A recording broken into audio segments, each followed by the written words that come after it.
Muito bem, amados. Abramos as nossas Bíblias aí em Oséias, capítulo 7.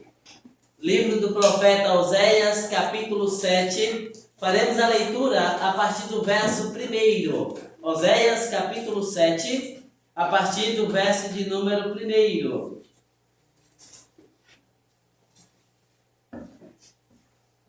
Que diz assim: quando me disponho a mudar a sorte do meu povo e a sarar a Israel, se descobre a iniquidade de Efraim, como também a maldade de Samaria, porque praticam a falsidade. Por dentro há ladrões e por fora rouba a horda de salteadores. Não dizem no seu coração que eu me lembro de toda a sua maldade. Agora, pois, os seus próprios feitos os cercam. Acham-se diante de minha face. Com a sua malícia alegram ao rei e com as suas mentiras aos príncipes. Todos eles são adúlteros, semelhantes ao forno aceso pelo padeiro, que somente cessa de atiçar o fogo, desde que sovou a massa até que seja levedada. No dia da festa do nosso rei, os príncipes se tornam doentes com o excitamento do vinho, e ele deu a mão aos escarnecedores, porque prepararam o coração como um forno, enquanto estão de espreita toda a noite. Dorme o seu furor, mas pela manhã arde como labareda de fogo. Todos eles são quentes como um forno e consomem os seus juízes. Todos os seus reis caem, ninguém há entre eles que me invoque. Efraim se mistura com os povos e é um pão que não foi virado. Estrangeiros lhe comem à força e ele não o sabe. Também as cãs já se espalham sobre ele e ele não o sabe. A soberba de Israel abertamente o acusa, todavia não voltam para o Senhor seu Deus, nem o buscam em tudo isto. Porque Efraim é como uma pomba enganada, sem entendimento. Chamam o Egito e vão para a Síria. Quando forem sobre eles, estenderei a minha rede, e como aves do céu os farei descer. Castigá-lo-ei, segundo o que ele tem ouvido na sua congregação. Ai deles, porque fugiram de mim. Destruição sobre eles, porque se rebelaram contra mim. Eu os remiria, mas eles falam mentiras contra mim. Não clamam a mim de coração, mas dão uivos nas suas camas. Para o trigo e para o vinho se ajuntam, mas contra mim se rebelam. Adestrei e fortaleci os seus braços, no entanto, maquinam contra mim. Eles voltam, mas não para o Altíssimo. Fizeram-se como um arco enganoso, caem a espada, e os seus príncipes, por causa da insolência da sua língua, este será o seu escárnio na terra do Egito. Ó Deus, a tua palavra foi aberta e agora que será exposta, da mesma forma como de certo o Senhor já edificou a cada coração por meio dos louvores, e agora que o Senhor também fale por meio da explanação da tua santa palavra. Nos dá graça, fortalece-nos na unidade de Cristo Jesus. Amém. Meus queridos, a palavra é muito clara ao afirmar que, não havendo direção, o povo se corrompe, o povo perece. É interessante que o profeta Oséias, ele profetizará na região norte de Israel, e a essa altura o povo está completamente alienado do seu Criador. A liderança religiosa está completamente corrompida, está completamente distante da lei do Senhor. E no capítulo 7 especificamente, Oséias denunciará a condição dos governantes. Esses governantes estão completamente alienados ao Criador. Eles não estão nem aí para Deus e acerca da vontade de Deus para aquele povo. E é exatamente por isso cada um faz de acordo com aquilo que vem ao coração.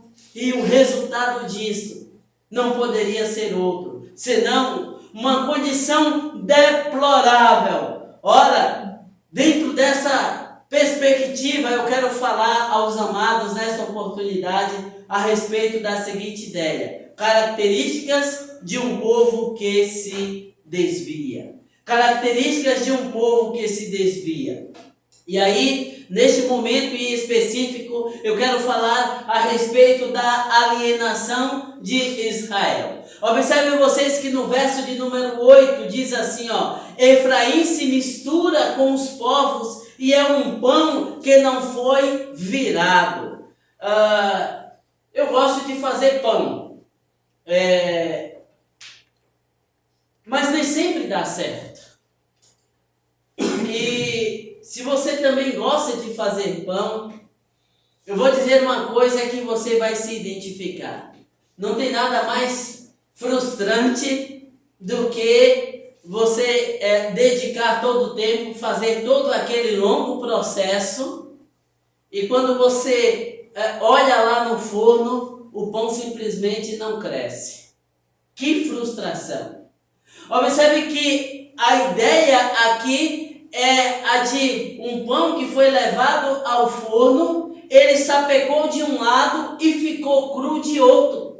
Portanto, algo inútil. Isso equivale a dizer que Israel, que foi posto pelo Senhor para ser como sacerdote entre as nações, não está cumprindo com o seu propósito, pois ao invés de primeiro usufruir das bênçãos do Senhor e depois ser um instrumento no propósito de abençoar outros, na verdade, Israel está incorporando na vida, no cotidiano, tudo aquilo que na verdade deveria combater. Ou seja, ao invés de influenciar, está sendo influenciado pelos povos pagãos, pelos povos ímpios. E é exatamente por isso o profeta Oséias, o Navi, o boca de Deus, ele se levanta no propósito de denunciar esta situação. Sim, queridos, é interessante que o comentarista Derek Kidner, ele diz o seguinte, que a preocupação divina é a de um pai que se preocupa com um filho que não quer ser ajudado.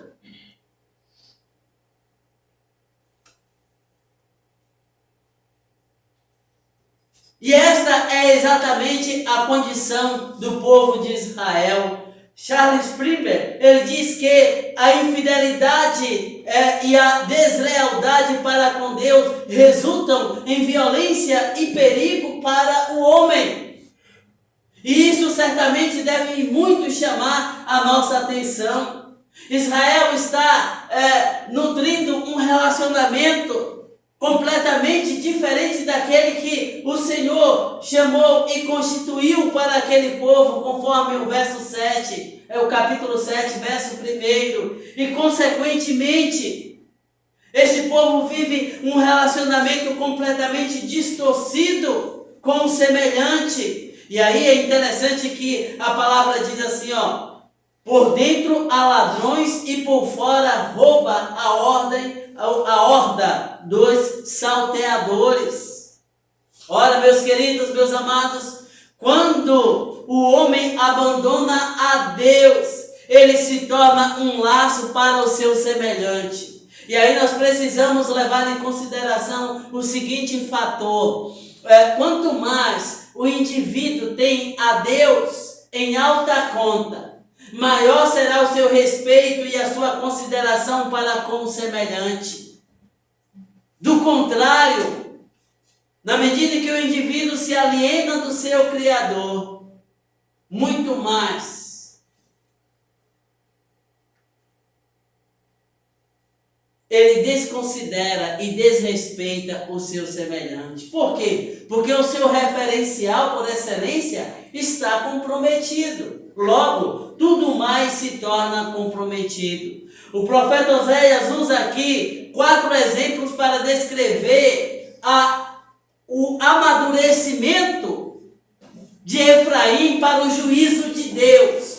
Primeiro, ele utiliza a figura do forno aceso. Sim, imagine vocês o seguinte, que o forno ele tem naturalmente a temperatura certa, ideal para aquilo que se intenciona fazer com ele. Mas imagine alguém colocando lenha, e aquilo vai superaquecer de uma forma que nada dará certo. E é nesse sentido que o profeta denunciará que os juízes, aqueles que deveriam fazer justiça, aquecem a coisa de tal forma que são prejudicados como consequência disso. Sim, se fazem no propósito de prejudicar outros, até eles mesmos são prejudicados. É como um pão que não foi virado, conforme eu já disse, ou seja, não está cumprindo o propósito. Depois, é como uma pomba enganada, e aí, segundo alguns estudiosos, a pomba é um animal que não tem uma malícia. Então, alguém monta lá uma armadilha e ela simplesmente cai na armadilha. E isso nisto o profeta denuncia que Israel está caindo na armadilha de confiar no Egito, de confiar na Assíria, ao invés de confiar efetivamente no Senhor. E aí aqueles em quem eles estão depositando a confiança, estão na verdade sugando as suas forças. E eles nem sequer se dão conta desta realidade, dada é a alienação deste povo. É como um arco enganoso, diz o profeta.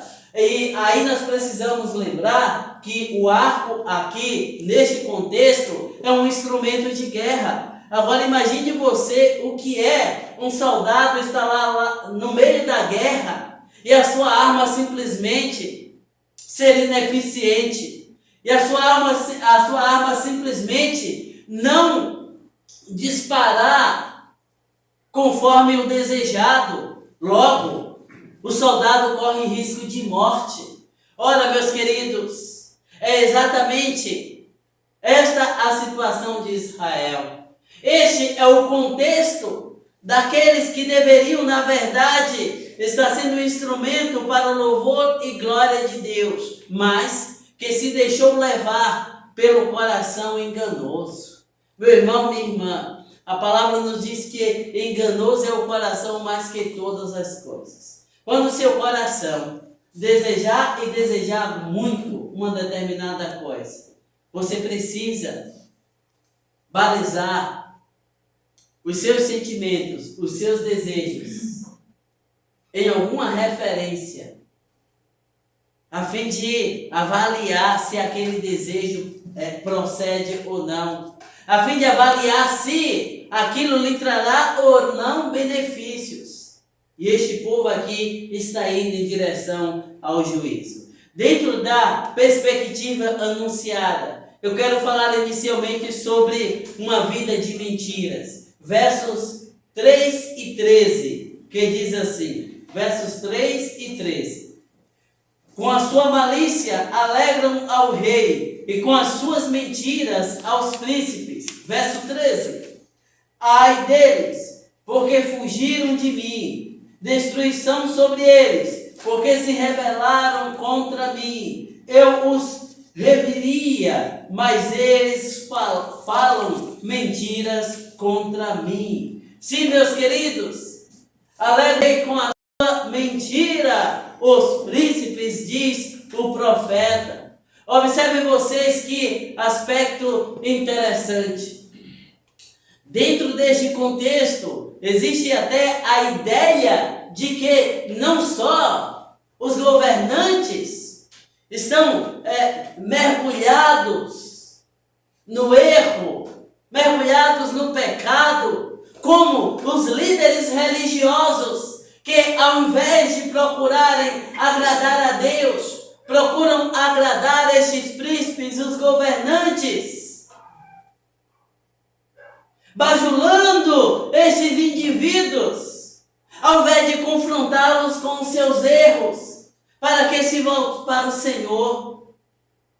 E aí é interessante que a ideia aqui é de celebração, o momento onde eles estão reunidos. E aí o verso de número 5 diz assim, verso de número 5, observem vocês: no dia da festa do nosso rei, os príncipes se tornaram doentes com o excitamento do vinho, e ele deu a mão aos escarnecedores. Esses indivíduos estão completamente altos, estão completamente alterados. Aí eu pergunto para vocês: qual decisão sóbria alguém nestas condições pode tomar?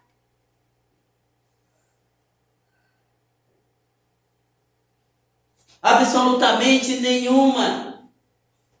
E aí, é dentro deste contexto, é nessa situação deplorável que esses indivíduos abrem os lábios, não para glorificar a Deus, mas, até por conta da condição, eles abrem os lábios para falar contra o Senhor. Verso 13: mas eles falaram mentiras contra mim. Eles começam a fazer elogios aos deuses pagãos.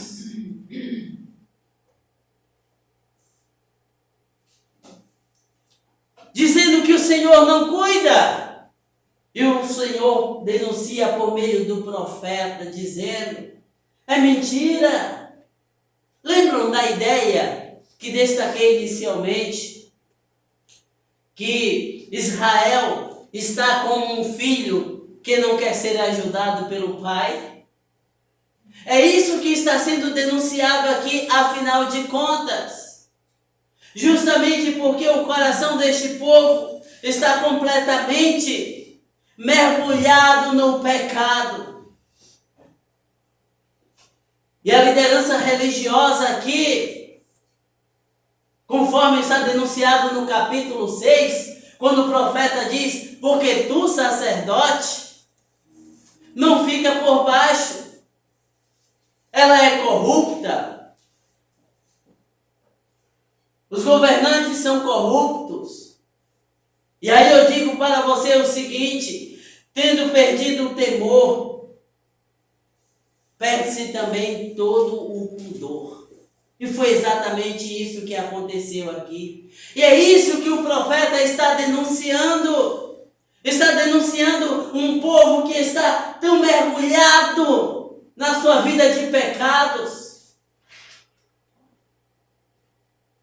a ponto de ter se alienado do seu Criador, e agora cada um vai de acordo com as inclinações do próprio coração. E você há de convir comigo que isso não pode dar certo.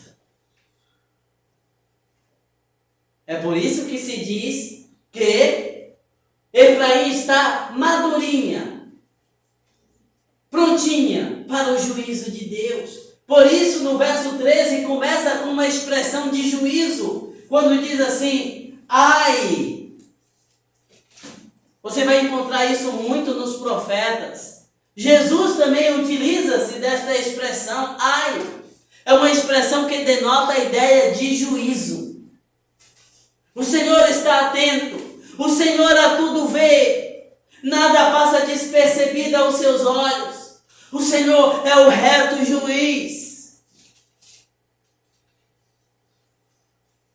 Este povo é soberbo. Verso 10 diz assim, ó: a soberba de Israel abertamente o acusa, todavia não voltam para o Senhor, seu Deus, nem o buscam em tudo isso. Sim, é um povo que é soberbo, e este povo não faz questão de esconder que é soberbo. A arrogância salta aos olhos. E o soberbo é é daquele tipo. Ele se acha a última bolacha do pacote. Se acha muito esperto, muito inteligente, acima dos outros. E o Senhor levanta o profeta para denunciar esta inclinação do povo de Israel. A soberba de Israel abertamente o acusa. Ora, meus queridos, meus amados, a soberba é a sala de espera do fracasso. A soberba precede a ruína. Mais cedo ou mais tarde, esse soberbo se dará conta de que a sua pedância, de que a sua arrogância, na verdade, só contribuíram para resvalar os pés. Sim, quando o homem perde o temor de Deus, ele deixa de respeitar a vida e, consequentemente, aqueles que estão à sua volta. A soberba tomou este povo aqui a tal ponto que eles ousam até mesmo abrir os lábios para falar contra o Criador. Ora, queridos, abandonar a Deus é simplesmente apostatar da verdade. É simplesmente negar a verdade e se deixar levar pelos ditames do coração enganoso. Não se deixe enganar. Avalie sempre o seu coração sobre o crivo da palavra de Deus.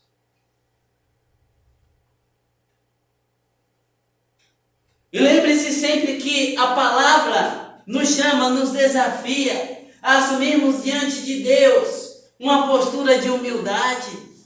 6 coisas o Senhor aborrece e a 7ª ele abomina, diz o sábio Salomão. E no topo da lista está o olhar altivo. O soberbo tem o olhar altivo. O soberbo tem o olhar altivo. Há quem diga que o pavão jamais ele olha para as canelas, que é cinzenta, né? Que é feio. Ele orgulha-se muito mais da sua plumagem, das suas penas maravilhosas, reluzentes. O soberbo é incapaz de reconhecer que está indo na direção errada. Todos estão errados, menos o soberbo, menos o arrogante. Só o arrogante está certo. E aí, a soberba de Israel cresceu a tal ponto de ousar até mesmo falar contra o Criador. E aí, nós podemos destacar aí uma terceira ideia, uma vida de rebelião. Versos 13 a 16, diz assim: Ai deles, porque fugiram de mim, destruição sobre eles, porque se rebelaram contra mim. Eu os remiria, mas eles falam mentiras contra mim. Não clamam a mim de coração, mas dão uivos nas suas camas. Para o trigo e para o vinho se ajuntam, mas contra mim se rebelam. Adestrei e fortaleci os seus braços, no entanto, maquinaram contra mim. Eles voltam, mas não para o Altíssimo. Fizeram-se como um arco enganoso. Cai a espada e os príncipes por causa da insolência da sua língua. Este será o seu escárnio na terra do Egito. É um povo que responde ao cuidado divino com ingratidão, não com obediência. Nós vamos ver isso com muita clareza, por exemplo, lá na vida dos hebreus, na medida em que faziam a peregrinação, onde Deus demonstrava cuidado para com aquele povo e em resposta vinha a ingratidão. Sim, em um dado momento eles chegam para Moisés e diz: não seria melhor deixar que morrêssemos lá no Egito? E esta é a condição do povo aqui diante de Oséias. E aí, em relação ao mau uso da língua, conforme já mencionei, esse povo, o Senhor diz que este povo fala contra ele. Ora, queridos, ora, meus amados, o poder do amor do Senhor não pode operar no coração daquele que é persistente na perversidade e que se rebela contra Deus. Onde não há arrependimento, não há graça. Onde não há arrependimento, não há graça. E a palavra nos desafia ao arrependimento. Antes de declarar o seu juízo, o Senhor manifesta a graça, manifesta a misericórdia. Por isso sempre levantou os profetas, por isso levantou os apóstolos, por isso continua levantando pastores, a fim de confrontar os indivíduos com seus erros, a fim de dizer: volte-se para o Senhor que é rico em perdoar. Israel maquinou contra o Senhor na medida em que decidiu trocá-lo por outros deuses. Eles recorrem, na verdade, àqueles que cultuam aos seus deuses, que conforme está escrito lá no Salmo 135, são deuses mortos. E de quebra, ainda abrem os lábios para falarem contra o Senhor. Deixa eu dizer uma coisa aqui para você. O pecado é mortal, mesmo que o julguemos inofensivo.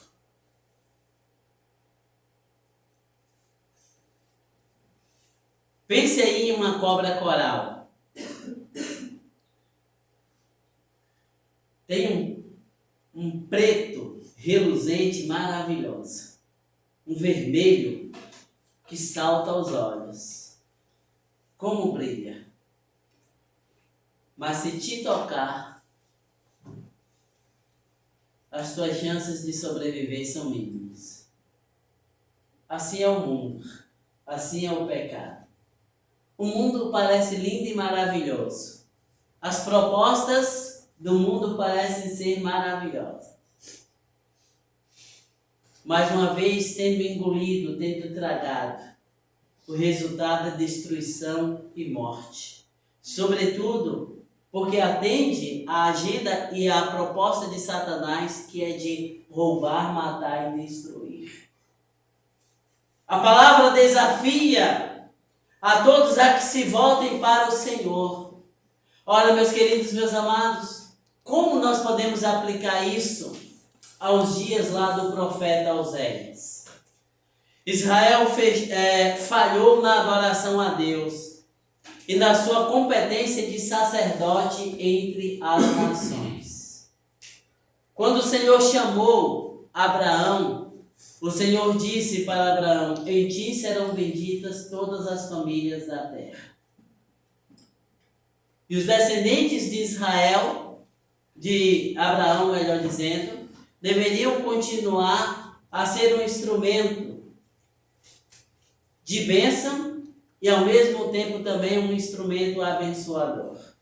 Foi posto como sacerdote entre as nações. Mas a presunção de Israel descambou na sua humilhação, porque agora vai pagar tributo pesado.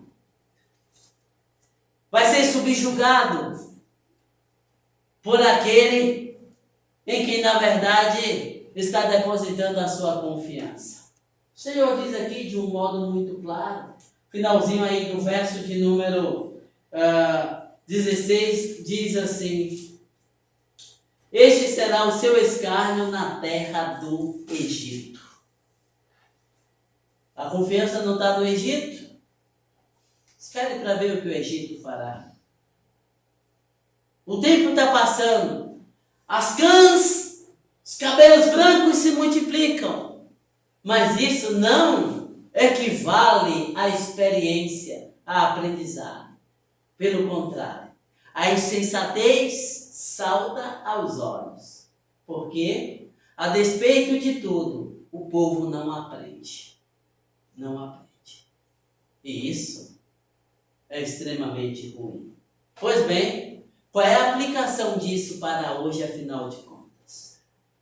Como isso pode ser aplicado à igreja em nossos dias? Como isso pode ser aplicado à sua vida nesse instante? Ora, meus queridos, meus amados, muitas igrejas hoje são tentadas a imitar o mundo, sob a alegação de atraí-lo. E aí, os indivíduos, distorcendo a ideia de liberdade em Cristo, começam simplesmente a incorporar no seu meio as ideias mais absurdas que se possa imaginar sobre a ideia de que ele está se fazendo tudo para com todos. E aí, eu ficaria um bom tempo aqui falando a respeito das inovações. Tem pastor subindo ao púlpito vestido de super-homem. Tem grupos montando no meio do templo o ringue. E aí os indivíduos estão lá, o pastor faz ali uma reflexãozinha de alguns minutos, de repente tira todas aquelas cadeiras ali, monta-se o ringue e o soco começa. Oh, que legal, que culto maravilhoso! Vamos atrair os jovens. Mas o que isso tem de palavra de Deus? Advertindo igreja ou entretendo bodes? Indagou Richard Baxter. O povo não tem que ser entretido, o povo não tem que ser divertido, o povo tem que ser exortado, tem que ser instruído à luz da palavra de Deus. À luz da palavra de Deus.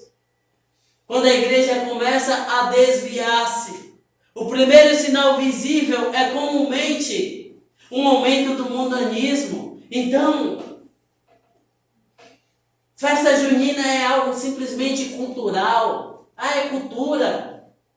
Não tem nada de idolatria. Então vamos reunir os crentes. Basta que a bebida não tenha álcool. Até a bebida só não tem álcool, está tudo bem. Mas o que a palavra fala a respeito de idolatria não vale mais?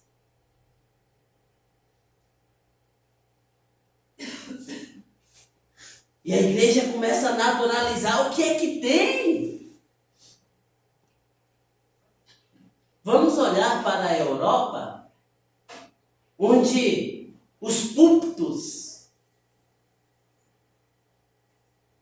que abrigaram aqueles que nós chamamos hoje de grandes homens de Deus estão vazios.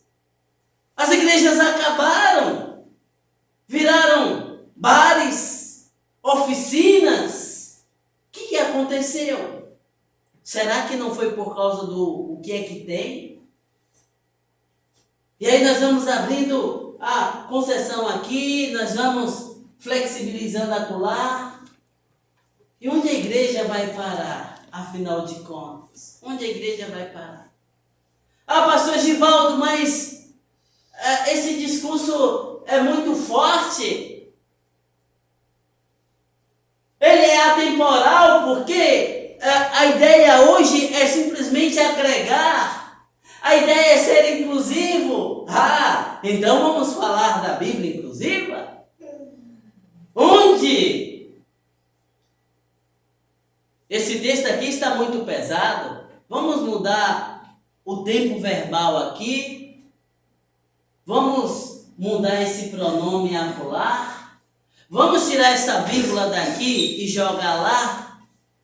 E quando você se dá conta, simplesmente, aquilo não é palavra de Deus. É simplesmente um texto adequado para atender aos anseios do coração de um povo que foi mundanizado.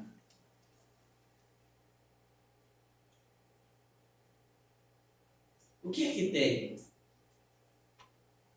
A linha nítida de separação entre piedade e mundanismo começa a tornar-se completamente obscura. A igreja começa simplesmente a não fazer distinção entre a mão direita da esquerda e vice-versa. Não se sabe mais estabelecer o que é igreja e o que é mundo, o que é adoração a Deus e o que é entretenimento.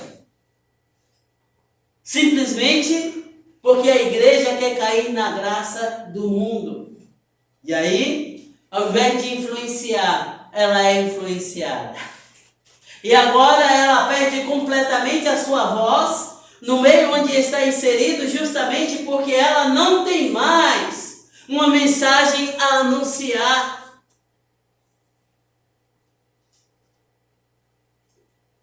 Porque a sua voz não é mais tão forte, tão confrontadora, o quanto deveria ser.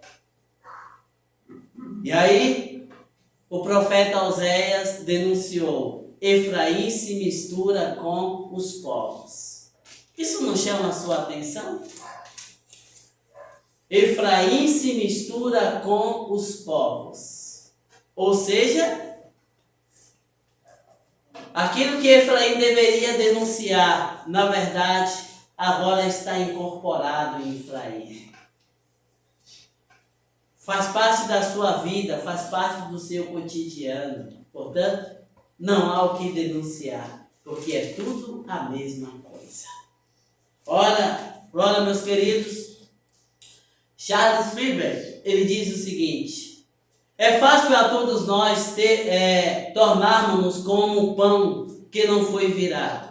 Podemos ter muita doutrina e poucos atos, muito credo e pouca conduta, muita crença e pouco comportamento, muitos princípios e pouca prática, muita ortodoxia, porém pouca ortopraxia, pouca prática. Muita doutrina, muito ensinamento, mas aí vai-se para a vida do povo, o que é que tem lá? Nada. O que é que resta? Legalismo. Porque discursa de um lado, mas a vida é pífia, é insignificante. Pois bem, amada igreja, pois bem, meus amados irmãos, características de um povo que se desvia. À luz de tudo aquilo que nós acabamos de expor, a pergunta que faço a você neste exato momento é: podemos dizer que esta igreja é uma igreja firme? À luz das Sagradas Escrituras, podemos afirmar que esta igreja tem preservado a palavra de Deus? À luz das Sagradas Escrituras, podemos dizer que esta igreja está remando contra o mundo? Ou nós estamos simplesmente flexibilizando? Estamos achando tudo absolutamente natural? A época é outra. O momento é outro. Esse negócio de evangelho, isso é muito ofensivo, imagine. Dizer para a pessoa que ela tem que mudar de vida, quem sou eu? É muita arrogância de minha parte olhar para alguém e dizer: a sua vida não tem agradado a Deus. E assim, a igreja vai perdendo a sua mensagem. E assim, a igreja vai deixando de ser agente de Deus neste mundo tenebroso. Que Deus dê graça a esta igreja. Que Deus te dê graça, meu amado irmão, para que você seja firme e evidencie fazer parte de uma igreja que é firme e que faz frente, que resiste com firmeza às inclinações deste mundo tenebroso. Que Deus assim abençoe a amada igreja. Amém? Amém.